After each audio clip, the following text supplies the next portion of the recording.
Story. You know, good food, we are always told, is the foundation of genuine happiness. But when the prices of food go through the roof, the foundation is shaky. A happy news in this connection is a sustained drop in food prices. Traders attribute this development to some factors. One is a cessation of hoarding, and two, artificial price hike. The sustained drop in food prices, especially for staples like rice, beans, and tomatoes, becoming more affordable in Lagos, Kano, and other places. The news becomes even more pleasant if the trend is sustainable at Sokwa. Yes, it's heartwarming, you know, to hear that across the country, people are, you know, buying food at least at a cheaper rate. Yeah. Unlike what happened in December and January. In fact, between November and December, rice, you know, was at as high as 120,000. A bag? Yes, a 50 bag. 50 kilograms. Some people bought at 95, you know. But presently, people go to the market, you know, if you go to the market now, it's 75,000. So it means that I'm using rice because everybody eats rice. Yeah. You know, it's a staple. You know, so, and you know, before we used to say gari, but now I think rice has even overtaken gari. Yeah, so rice is now 75,000. Yeah. So people are saying it should go down because the former president, you know, actually gave money to rice farmers for them to. Sometimes it's not easy like that because, you know, some of those farmers are encountering some things. So back then they lost so many money, particularly those ones in Maiduguri. I remember that when that flood came, I know of a farmer that lost close to 4 billion naira, you know, because of that flood, you know. So right now we are experiencing this because those who think that they can hoard food, you know, are the ones going inside their silos to go and be bringing the food stuff out. The others are the ones causing this problem, this artificial, you know, increment. Those people, you know, who see nothing wrong with hoarding. No, because they were just hoarding. They have this thing, they kept it in their warehouse, waiting for scarcity so that they'll bring it out and then sell at a higher price for them to make profit. So sometimes it is not even the government. Government might have its own part. But I know that this government has been trying as much as possible. I know the Minister of Agric has never slept because he has been going left, right, center. Because when there's no food, people get angry. So he has been going up and down trying to see how he can solve this problem. And I know there was a time they were even saying they want to open the borders. You know, if not, I think they've even opened the borders for food to come in. You know, but so that it will ease the pressure. And it has succeeded. There was a time onion was like gold. If you have onion, I remember then, so people would say, do you have onion? I said, onion was gold in November, December. But right now, people can go as small as this. A tiny bulb like this. Like this. They will tell you it's 1,000 naira. Small one like this. You will be wondering, onion. You know, but now people can go to the market, they can buy these things. And we pray and we hope that it will be sustained, you know, after Ramadan. Because people are saying, it's Ramadan. After Ramadan, we want to see that these prices are like this, and then we can now move into... but Wale knows that today is the 16th day of Ramadan, but the 11th day of Lent. So it's not an accident it is coming at this time. Sure. Well, but hunger does not prayer. It does not hear prayer. Hunger doesn't. No. I think it's a very good development. Prices of rice, stable items, you know, tomatoes, you know, yam. It's a very good development. Okay. However, the question we should ask ourselves is that, will the prices go up again? That is the fear. Is there a mechanism for sustaining this lingering reduction in the prices of food items? That's one question. The other one is that, does this downfall affect all the essential items? You know, like vegetables, like onions, like carrot, cucumber, you know, ginger. and garlic. I just discovered it has gone almost about 50%. The price has gone up, you know. So we're in a country where there is fluctuation. There is no regularity in terms of, you know, we can predict what price of goods will be.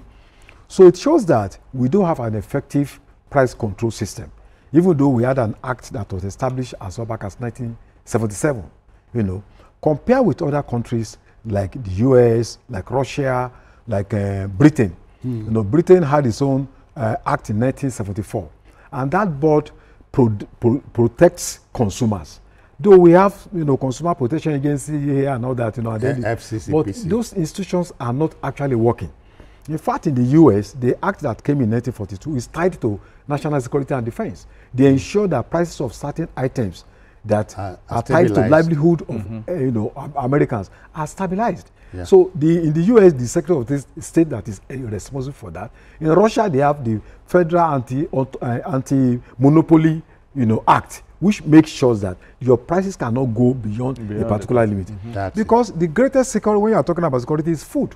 When people don't have access to essentials of life, food stuff, they cannot eat, then anything can happen. So I think until we have institutions that can ensure price regulation, you know, mere spontaneous reduction in price of items, either due to hoarding or all of that, may not be sustainable unless there is an enforcement regime that will make sure that the system is sustained.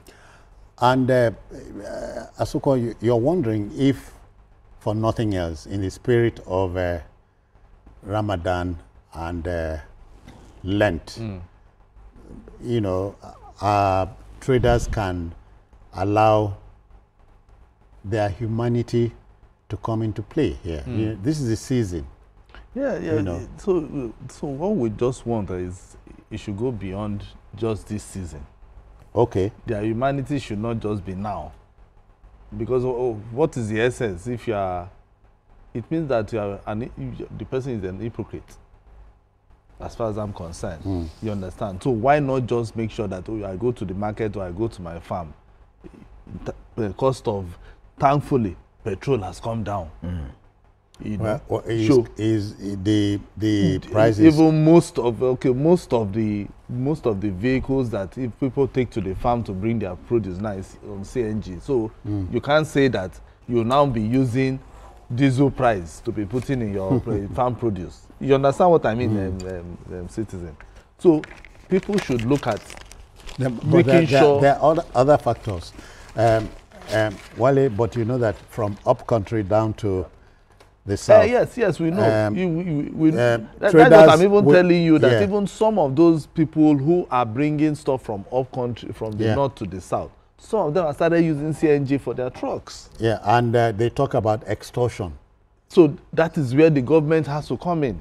Okay, that is where government has to come in to make sure that we police or whoever, all those security agencies don't mount roadblocks and stop this guy and extort them.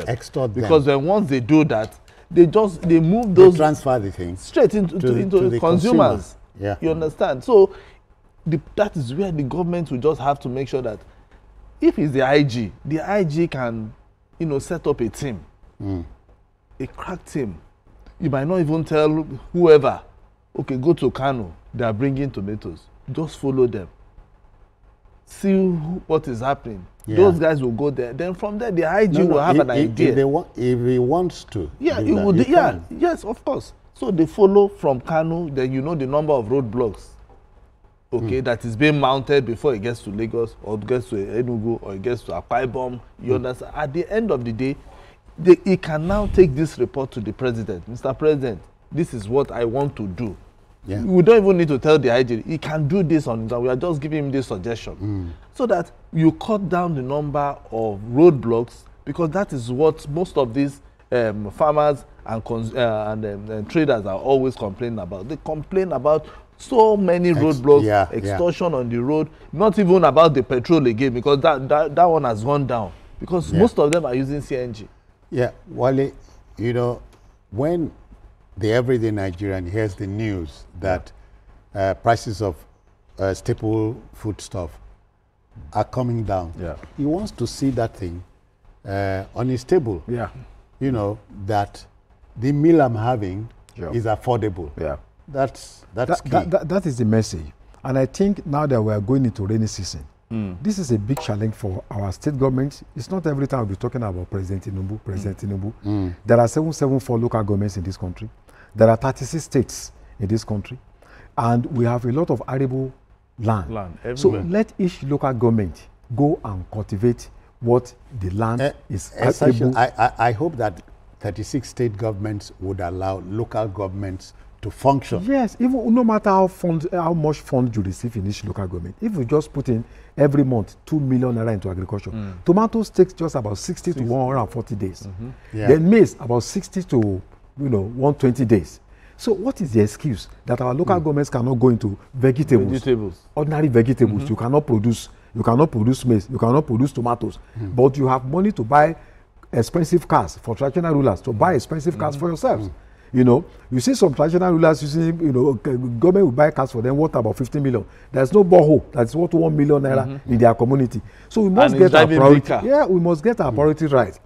Let local governments go into production. In Lagos, where state may not have land, you can go into poultry, you can go into fishing. Yeah. It's just to be a little bit more creative. And if they can do this in the next, let's say 6 months, Nigerians will have cause to smile.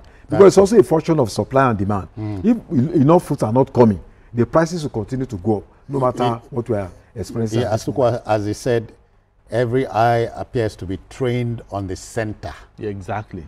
When the states have their parts to play. The state has the major part to play because they are the ones in charge of land. If the federal government says, oh, we need, want to build, we need to, cultivate tomatoes now, they don't, constitutionally, it is the state government that has the power to give land. Yeah. Okay, so now that is why we are moving this agric to them, for them to push this idea, for them to, the food sufficiency, if we need full food sufficiency in Nigeria, the 36 state governors are the ones to help. And they can use the local government. Because there are some local government, when you go there, they just have full land. Yeah. They are not using it for anything at all. But Asokwa, have you had cause to travel through Benue Plateau and appreciate and what we have in this country, Wale? The oranges you will see on the road if you are passing through Benue and you are going to Obodo, you will just see oranges. Most of them are even rotten because they are just coming and falling. Nobody's making any thinking of, oh, can we do like a juice factory? Yeah. For instance, you wonder where the problem is. Because this craze for imported things. Exactly, because if, for instance, you are moving in Benue, for instance, because I know they grow a lot of oranges. Oh, they do. They do. There is nothing stopping the governor from saying, okay, we need to have like a juice factory for oranges or a juice factory for mangoes. For mangoes. Yeah. Name them. Because when he has that, we are not going abroad to go and bring our own. That's it. Nigerians will be taking raw juice from Benue. Yeah. It can feed the whole of Benue. I remember there was a day BQ traveled to, I think, Mambila, and he brought tea. Taraba, I was just going to talk about it. He brought tea from Taraba. Yeah. And that tea is also being sold in Ethiopia. They export it to Ethiopia. Yeah. So we can also do that. So state governments can tap into it, because I remember then it was the governor then, that Rosishaku, I think. Yes. That thought about that, and he was exporting. So governors can think of what they can do in terms of agri, and then think of how they can saturate their states first without food or without produce before they can now start exporting to other states and then international. Yeah. All state governors can do this. Sometimes I wonder when they have this their so-called South-South meeting or Southwest meeting and all these meetings that they have in clusters. The only thing they talk about is regional development. What is regional development when you want to talk about train? You are always talking about big things. The small things are there for them to think about, which is agri. They will be thinking of how they will be doing airports. Airport, how many people will take airport? They will tell you cargo airport. They'll tell you trade. I'm not saying these are not good. These are all long-term projects. But the short-term ideas is agric for any state governor. At least, Wale, the Oyo State governor had told us we can do a lot. No, if in that Oyo agriculture is, if you know the thing that Oyo State governor is doing in terms of agric, you'll be amazed. Yeah, you'll be amazed. He's really focusing on it. So some state governors should take a cue from it. So this is what they call peer review. He's building on the legacies left behind by the Awolowo era. You know. Yeah. Those and I think Ekiti is also doing a lot in agriculture. Okay. You know, so Kaduna State has a of course, Kaduna exactly. is fantastic. So all that state just need to follow, you know, these very good examples, because without food on the table of people, you cannot be talking about development. Food is the central, it's the pivot that every other thing revolves around, and we have the land there. So there's just no excuse for us not to be able to produce what, you know, God has given us that land, so that we can be able to feed our people. So I think it's very essential for people to, now that we are going to rainy season, they should go into agriculture, and in the next 6 months, you know, they'll be able to reap the dividends. And by extension, food prices will crash automatically. Yes. Some more. Yeah, because that is the simplest thing. Because when once people have food in their houses, you have 1,000 naira, you go to the market, and you are smiling home with one full big bag. Yeah. You know, nobody will know whether Ashwaju is you go to some states.